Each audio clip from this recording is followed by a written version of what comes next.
A segunda temporada do Parede São de Vidro tem o patrocínio do YouTube Brasil e da Ordem dos Advogados do Brasil.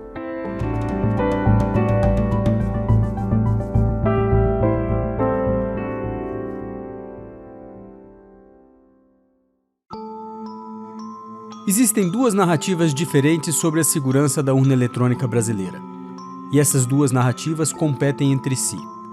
De um lado se diz que é um sistema seguro, que em quase 30 anos de existência nunca houve qualquer acusação séria de fraude ou tentativa de burlar esse sistema.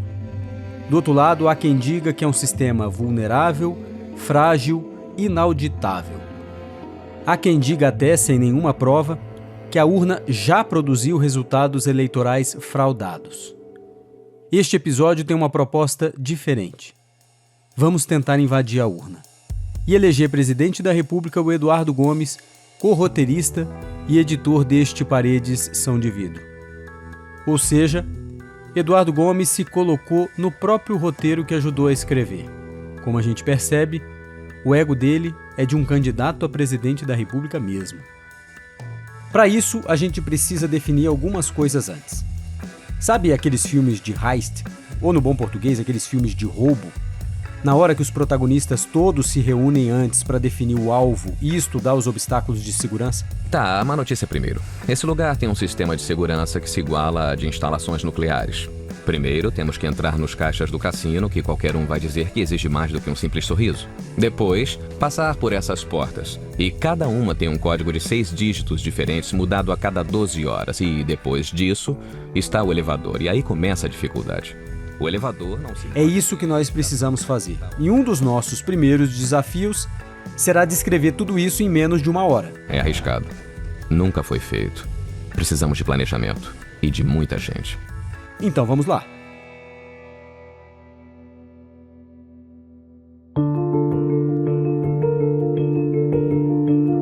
Neste episódio, uma mistura de 11 Homens e um Segredo, Missão Impossível e horário eleitoral gratuito.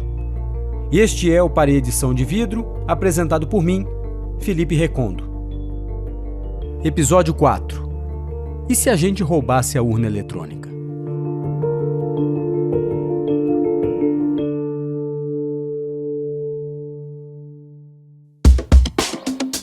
Em qualquer bom filme de roubo, o primeiro passo é sempre o mesmo: montar a equipe que vai executar o golpe.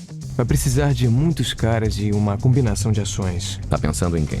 Bom, assim, de cabeça, eu diria que um intrometido, um truculento, um motorista, 2 engraçadinhos e um fracote. E para nossa equipe, nós fomos atrás de um dos mais notáveis hackers da urna eletrônica, Diego Aranha. Só para eu saber o nível de paranoia que eu preciso colocar no que eu falo. Coloca um pouco. Coloca um tantinho. Eu leio as notícias.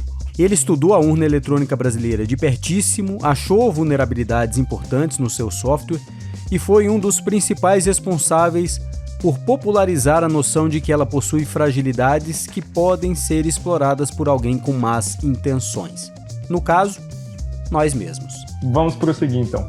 Recrutamos também Giuseppe Janino, que fazia parte da equipe de ninjas nerds, que criou a urna eletrônica e que você conheceu aqui no episódio 2. Felipe, Eduardo, tudo bem? Bom dia, Dr. José, tudo bem? Quem melhor do que um dos criadores da urna para saber onde estão as suas vulnerabilidades? Eu queria entender qual seria o seu conselho, qual é o melhor caminho. Você tem dinheiro infinito, você tem supercomputadores quânticos na sua mão e você acredita que é pro bem maior da nação, você está empenhado. O que você faz, José? Qual é o caminho? Me ajuda a invadir. E para completar a nossa equipe, nós recrutamos Rodrigo Coimbra, o atual responsável pelo software da urna do TSE. Como todo bom personagem de filme de roubo, primeiro, Rodrigo Coimbra resistiu. É inviável.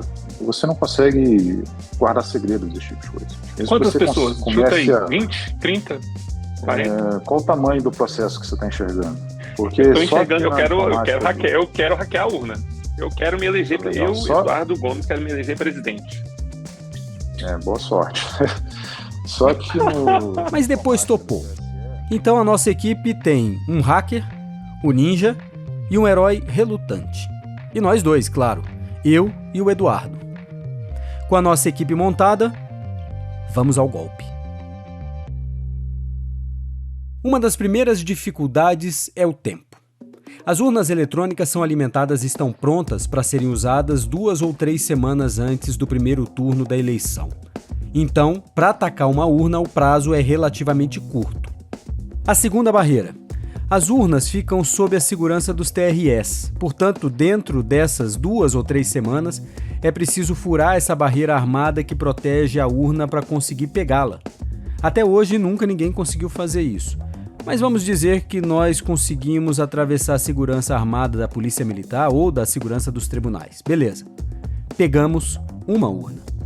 Agora vamos precisar abri-la. A próxima barreira. Atrás da urna há um lacre feito pela Casa da Moeda. É um lacre especial. Se alguém tenta descolar esse lacre, a urna fica marcada com a sigla TSE. É um rastro, um carimbo para mostrar que a urna foi violada. E depois de retirado o lacre, é impossível esse mesmo lacre ser colocado de novo. Então, para abrir e fechar a urna, nós vamos precisar ter um lacre novo para colocar no lugar. Um lacre idêntico, com os mesmos números. A única maneira de conseguir isso, nós vamos ter de invadir a Casa da Moeda.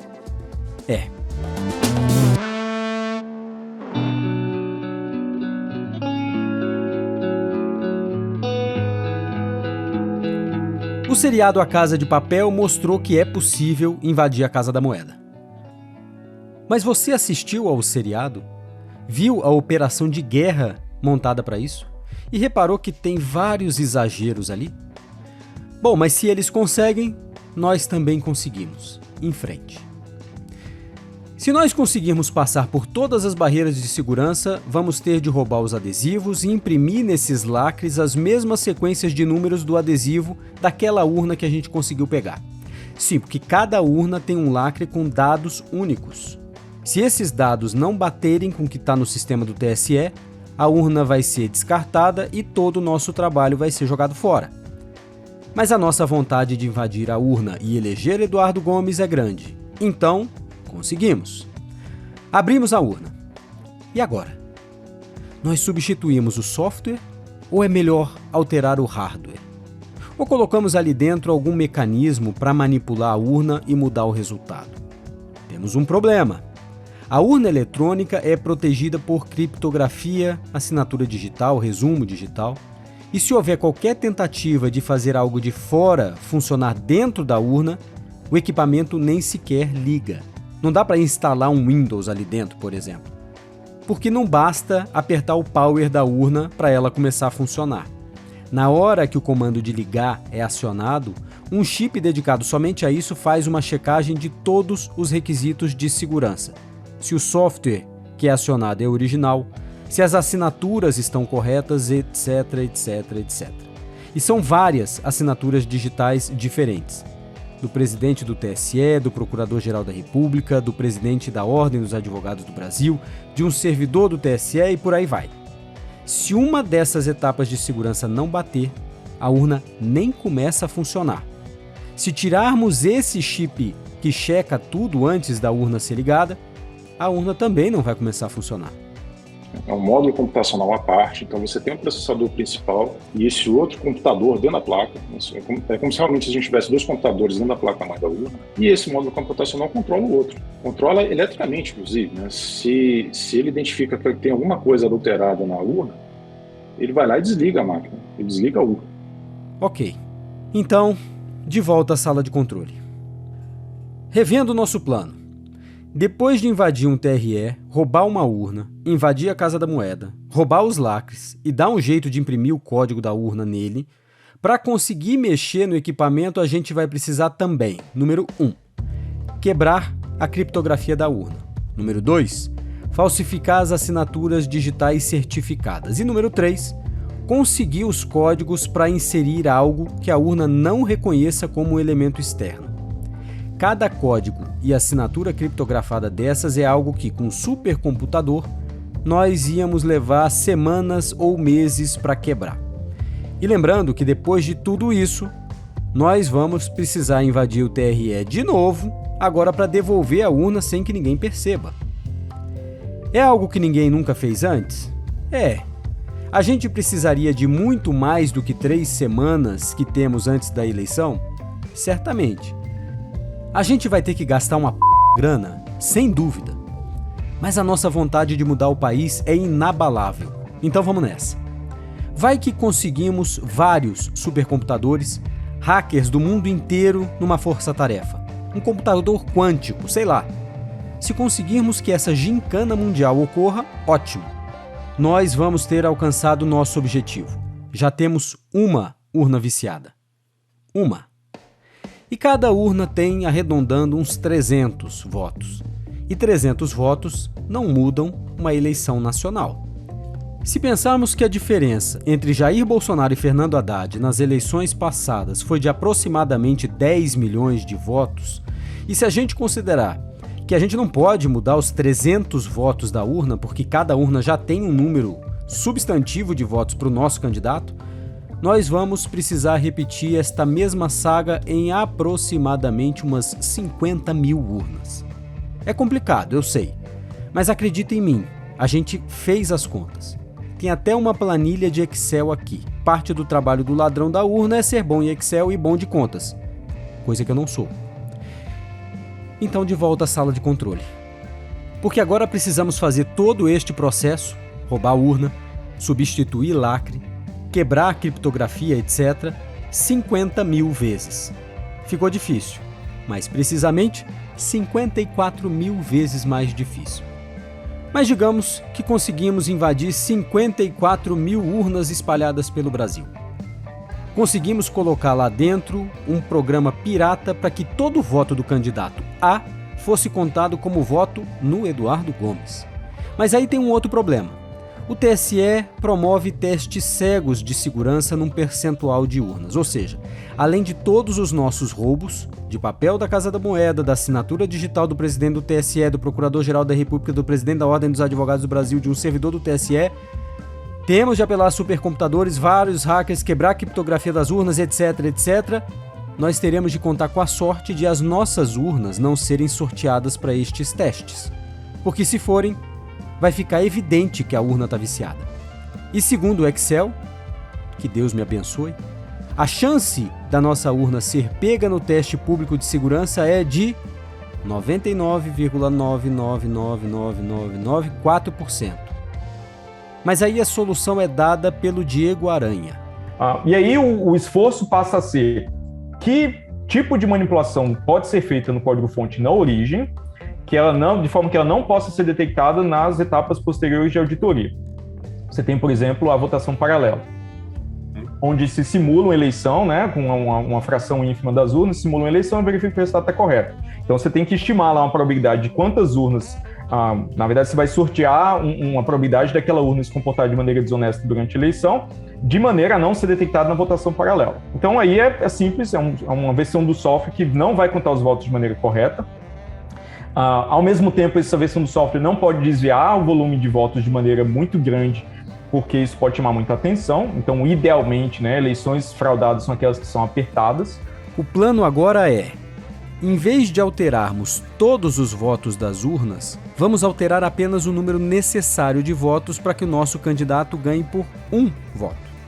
Daí, precisaríamos alterar menos votos por urna e teríamos menos chances de sermos pegos no teste público de segurança. Mas aí, nesse caso, nós precisaríamos alterar todas as 577 mil urnas do Brasil. 577 mil roubos, 577 mil lacres, etc, etc. Não sou eu que estou dizendo, é o Excel. Bom, nós poderíamos pensar numa outra solução, já que invadir urna a urna já é uma missão inglória e gigantesca. E as chances de sermos descobertos é real. E se nós fôssemos a fábrica das urnas? Afinal, é de 2 fábricas apenas que saem todas as urnas do país. A segurança deve ser menor e nós conseguimos atacar milhares de urnas de uma vez só. Pegamos um avião e desembarcamos em Ilhéus e Manaus e vamos direto, nós e a nossa grande equipe, invadir as fábricas das urnas eletrônicas. Conseguimos passar pela segurança e agora a gente está no chão da fábrica. As urnas estão todas ali do lado, guardadas, esperando para serem distribuídas. É a nossa hora. Mas tem um problema. A urna que sai da fábrica não está pronta para funcionar. Ela não tem os certificados digitais do TSE e nem todas as teclas funcionam. Somente as teclas branco e corrige funcionam. Não tem nem os programas de votação instalados ainda. Não tem nela ainda o software a ser alterado. Mas então vamos ver se mexemos de algum jeito no hardware. E ninguém vai perceber? Improvável. Todo equipamento que fica pronto lá na fábrica passa por teste antes de ser embarcado ou depois quando é entregue para a Justiça Eleitoral. Urna a urna, elas são testadas mesmo antes de receberem o software. Vamos ter que mudar o plano. O único jeito agora, vamos ter que invadir o TSE. Se o software é o que nós precisamos alterar para eleger o nosso candidato presidente da República, vamos direto na fonte. Qual seria o melhor alvo? Vamos mapear nossas possibilidades aqui. Nós podemos combinar com o presidente do TSE de mexer nas urnas para viciar a votação. Não dá. Porque como nós vimos antes, as urnas passam por testes, inclusive nos TREs, e qualquer vício, mesmo com a combinação com o presidente do TSE, poderia ser identificado lá no TRE. Nós teríamos de corromper, portanto, o presidente do Tribunal Superior Eleitoral, os presidentes de todos os TREs e mais as milhares de pessoas que trabalham na informática dos TREs. Temos outra possibilidade. E se nós comprarmos o cara que faz a conta final, que cuida lá da base de dados que armazena o resultado de todas as urnas? A gente coopta esse cara, dá uma grana para ele tira uns milhões de votos de um candidato e passa para outro. Bastaria alguns comandos simples no computador e voilá!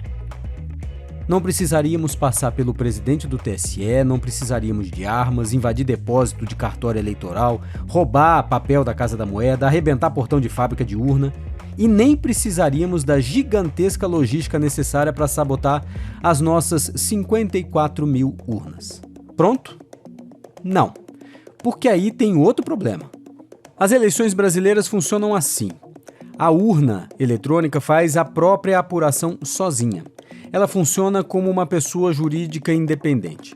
Quando a votação é finalizada, ela já cospe o resultado de votos que está ali dentro, sem ninguém precisar fazer uma conta de somar. É esse resultado, a soma que a própria urna faz, que é mandado para o TSE.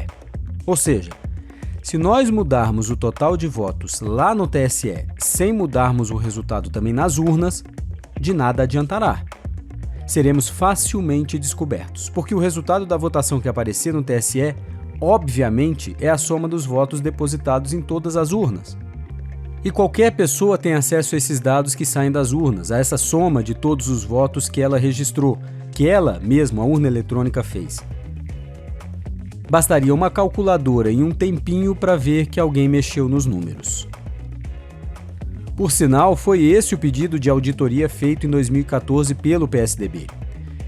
O partido queria saber se a totalização dos votos estava correta, ou seja, pegaram os votos somados independentemente pelas urnas e somaram manualmente para comparar esse total de votos ao total de votos somado pelo TSE. E o relatório, como mostramos no episódio passado, concluiu que estava tudo certo. Então, não dá para vir por aqui também. E esse mesmo argumento valeria para nos fechar a porta para outra possibilidade: invadir as redes de transmissão dos dados para mudar os votos no caminho da urna para o TSE, com um adicional técnico difícil de transpor. O dado sai criptografado, assinado digitalmente, dentro de um túnel criptografado. Nesse túnel criptografado, são transmitidos 2 milhões de votos por segundo. Então o cara vai ter que ir lá pescar alguma coisa. Para ele entrar ali, ele tem que quebrar a criptografia do canal, senão ele não consegue entrar no canal. Vamos supor que ele tem um supercomputador, e isso ele levaria aí 24 horas, 48, 72, sei lá, uma semana para quebrar essa criptografia. Tá? Vamos supor que ele conseguiu, quebrou. Aí ele foi lá, captou baixou um BU, que estava passando lá. Quando ele baixou, ele vai ter que fazer o quê? Ele vai ter que decifrar. Né? Para ele decifrar uma informação com um algoritmo de alta complexidade, de curvas elípticas, ele vai ter que gastar, com um supercomputador, gastar aí 2, 3, 4 semanas. Aí vamos supor que ele conseguiu, bacana. Decifrei. Bom, agora eu consigo ver os votos aqui dentro. Ele vai lá, altera. Alterou. Depois que ele alterou, ele vai ter que fazer o quê?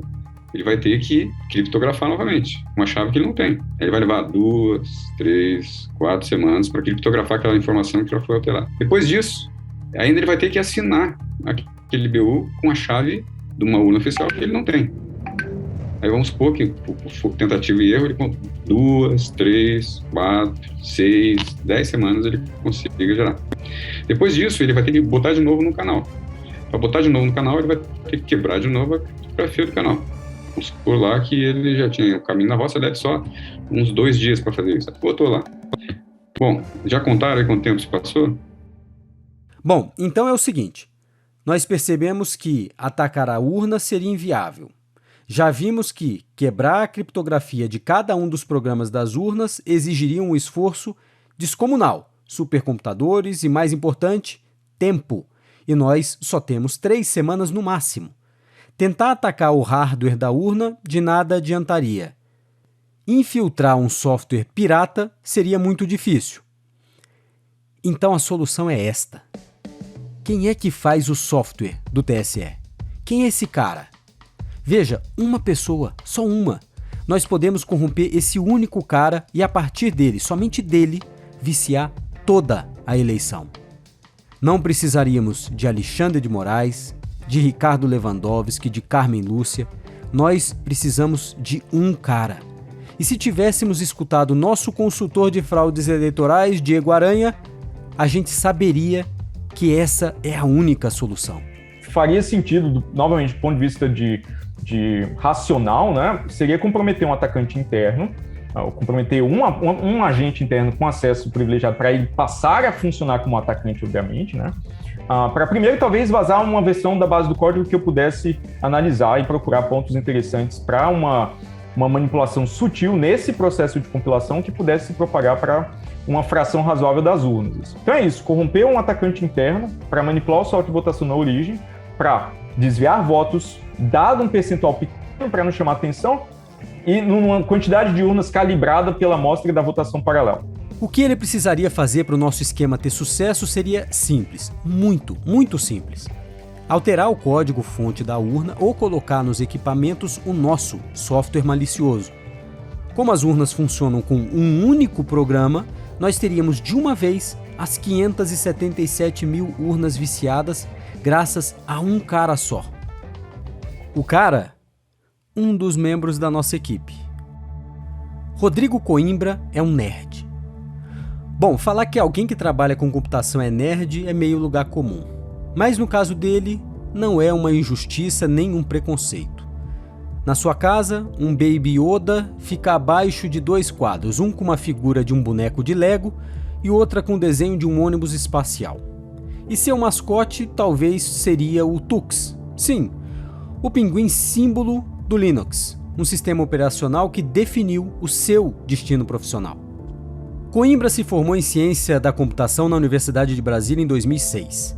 Emendou a graduação com mestrado e, quando soube que o TSE usaria nas urnas eletrônicas o sistema operacional que é o seu xodó, ele decidiu prestar concurso para ser analista de sistema do tribunal.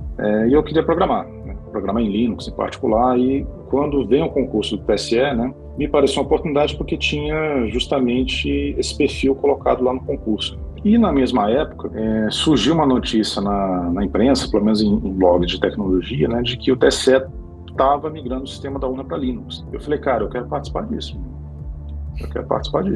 Isso faz 15 anos.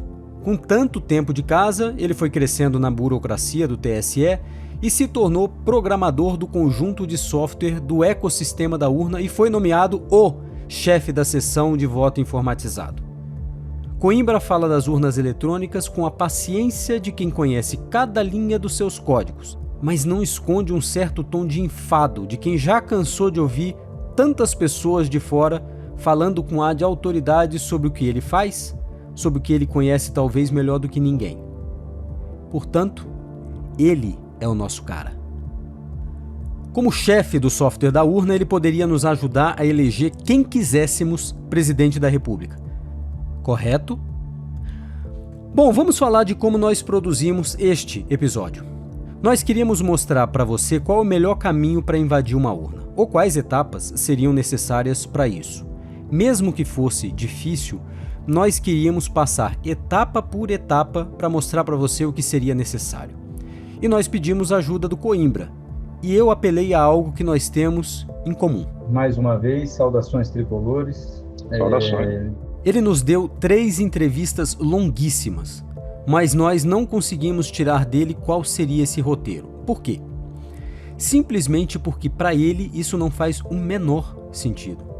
E nós vamos falar disso um pouco mais no episódio 5, mas eu já adianto aqui um ponto que distingue quem vê as urnas por dentro e quem palpita sobre o equipamento de fora. Coimbra vê o sistema por inteiro, sabe que as etapas de segurança se somam, elas não são separadas, não são estanques. Elas foram construídas e pensadas e alinhadas para tornar o equipamento mais seguro. E por isso ele não consegue, e não consegue mesmo, ver cada uma das etapas em separado como potenciais fragilidades. Simplesmente não faz sentido para ele, não tem lógica para ele. Mas voltando ao nosso plano mirabolante, Coimbra é o nosso cara. Ele seria o nosso comparsa perfeito. Corrompê-lo seria o jeito mais fácil de violar as urnas e mudar o resultado de uma eleição. Foi essa a tese também apresentada por militares depois de abandonarem a ideia de que a urna por si só é frágil. Um ataque interno, ou seja, alguém de dentro do TSE poderia colocar nas urnas um software malicioso para burlar a segurança das urnas e a vontade do eleitor. Então vamos lá. Se o Coimbra topar nos ajudar, Eduardo Gomes será o novo presidente do Brasil. E apesar de Coimbra parecer não acreditar muito no nosso candidato, eu, Eduardo Gomes, quero me eleger presidente. Boa sorte. Coimbra só precisa trocar o software que ele programou pelo programinha pirata que nós desenhamos na hora H. Ou seja, assim que as urnas forem ser alimentadas e fechadas, ele troca o software correto pelo nosso programa. Certo? Mesmo sendo responsável pelo software da urna, eu não consigo, por exemplo, gerar uma versão de software que funcione na urna no dia da eleição. Eu não consigo. Isso tem que ser feito dentro de uma cerimônia pública e como parte dessa cerimônia pública existe um rito onde serão feitas assinaturas do software por outras pessoas. E somente com essas assinaturas é que o software ele fica apto a funcionar no dia da eleição. Então, eu não tenho poder, por exemplo, de fora dessa cerimônia gerar um software adulterado e levar para uma urna. Não consigo fazer isso. Fica evidenciado. E Coimbra vai além. Existe separação de papéis, né? Não existe uma pessoa aqui dentro do tribunal que tenha controle de todo o processo eleitoral. E eu estou aqui numa equipe que cuida do software da urna. Eu não tenho nenhum poder, por exemplo, sobre o cadastro de eleitores. Eu não tenho nenhum poder sobre o registro de candidatos. Eu não tenho nenhum poder sobre a totalização dos votos. Coimbra não é o nosso cara. Porque agora sabemos que não precisaríamos de um só soldado. Quem desenvolve o software é uma equipe em que os conhecimentos sobre cada parte do programa é segmentado, segregado. Ninguém tem o conhecimento do processo por completo. É um processo altamente pulverizado, né? Seria algumas centenas de pessoas que teriam ser envolvidas, mas não passaria pela primeira verificação, que seria a análise, por exemplo, daquilo que vai ser colocado na eleição. E mesmo se conseguíssemos arregimentar esse time no TSE, nós teríamos de enfrentar outra barreira difícil, bem difícil de transpor. Porque esse obstáculo está espalhado pelos 26 estados e mais o Distrito Federal. A equipe técnica do TSE responsável pelo software da urna, ela está sob escrutínio constante. Aqui, novamente, o Coimbra. O servidor do TSE usar esse poder que a gente teria para fazer qualquer ação maliciosa no software é muito arriscado para nós mesmos, porque o escrutínio é forte e existe. E esse escrutínio existe pelos auditores externos, existe inclusive pelas equipes dos TRS. O software desenvolvido em Brasília, ele é desenvolvido somente em Brasília. Mas quem opera esse software são as equipes nos regionais. 27 estados, equipes bem grandes, testam o nosso software continuamente. Então, um ataque do TSE seria identificado pelos próprios TRS, inclusive. Então, nós não podemos contar com Coimbra. E mesmo que pudéssemos, a gente teria de passar abaixo do radar dos 27 tribunais regionais eleitorais do país, com as suas equipes de informática independentes das equipes do TSE. Agora ferrou. Testamos todas as hipóteses já levantadas por quem desconfia da segurança das urnas. Todas as hipóteses. Não conseguiríamos avançar em nenhuma delas. E mesmo se conseguíssemos, provavelmente nós seríamos pegos. Percorrer este caminho de mente criminosa foi bem interessante para nós chegarmos a algumas conclusões. Mas eu queria apontar 3 aqui. A primeira, Eduardo Gomes, ainda bem, nunca vai ser presidente do Brasil. A segunda, vejam que todo mundo que desconfia de um possível ataque às urnas lá no TSE aponta o dedo para os ministros do Supremo que integram a corte. No passado, foi Barroso o alvo das críticas. Agora, durante as eleições, é Alexandre de Moraes que é visto com desconfiança, como se ele tivesse poder ou mesmo capacidade técnica para algo nesse sentido. Quando as suspeitas são levantadas contra o TSE, não são eles que sentem na pele o peso dessa desconfiança. Quem realmente é atacado são figuras como Coimbra e as dezenas de servidores públicos concursados que trabalham para garantir a segurança das urnas, independentemente das conjunturas políticas. Quando alguém acusa alguma coisa, né, dói, porque eu acho que ninguém aqui gosta de ser chamado de bandido. E, na prática, esse é o sentimento que a gente tem.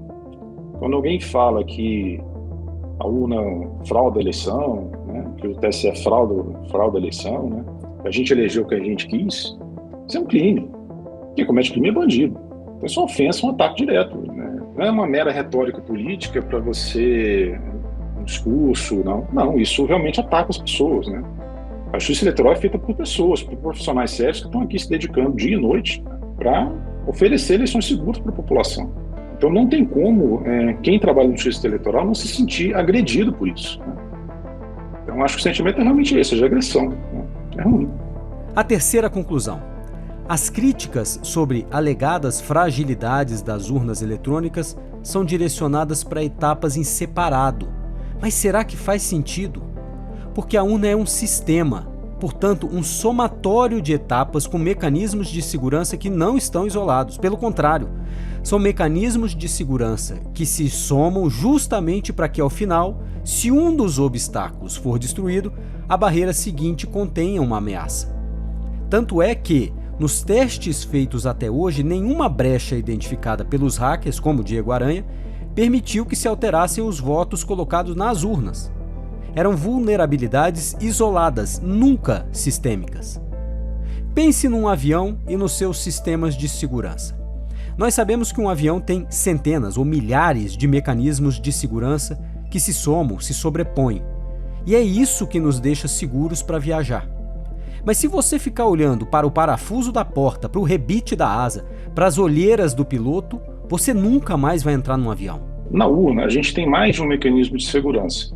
A gente não fica contando isso o tempo todo, mas a última vez que a gente fez essa contagem, girava da ordem de 30 barreiras de segurança diferentes. E essas barreiras, elas não são únicas, elas não dão um acesso irrestrito à urna, uma vez que uma delas é vencida. Na verdade, elas são complementares. Então, se você supera um mecanismo de segurança na urna, você vai esbarrar em outro mecanismo de segurança. Muitas vezes o que a gente vê, por exemplo, no teste público de segurança, no TPS, é um investigador sendo capaz de vencer uma barreira de segurança. Isso já aconteceu, por exemplo, em 2017, 2019, né? Mas isso não deu um acesso restrito total ao equipamento.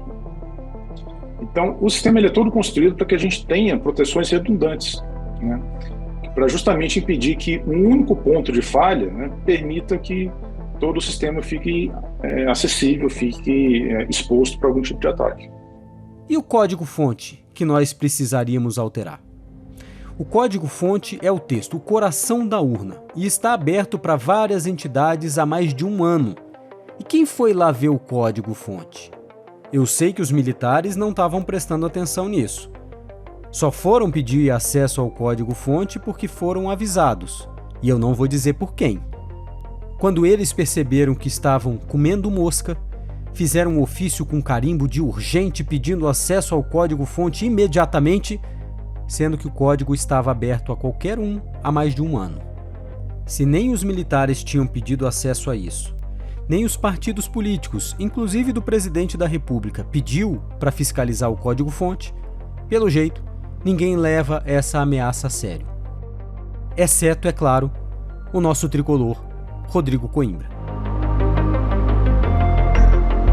No próximo episódio, o futuro do voto no Brasil e no mundo.